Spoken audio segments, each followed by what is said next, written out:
Sa mundo naman ng basketball, tuluyan ng pinwersa ng TNT Tropang Giga ang PBA Commissioner's Cup Final sa Game 7 matapos patumbahin ang Barangay Ginebra sa Game 6. Ang naging laro tutukan sa report ni Matchpoint Millie Borja. Hindi pa tapos ang laban.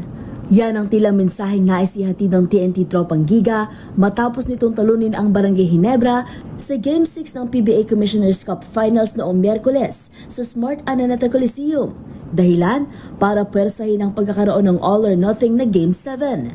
Sa harap ng 17,654 na basketball fans, nagpakitang gilas si Reynang Batak with 23 points, 5 rebounds and 3 steals. Isang 4-point shot ni Batak ang nagbigay ng 63-62 na kalamangan sa TNT bago pumasok sa final quarter. Sinundan ito ng 7 sunod na puntos na nagpalobos sa kanilang kalamangan sa 72-62.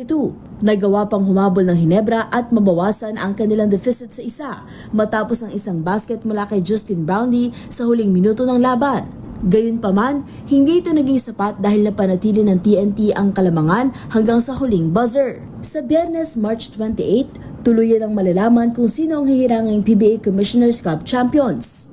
Para sa MBC TV Network News, ito si Millie Borja ng DZRH TV, una sa Pilipinas, una sa Pilipino.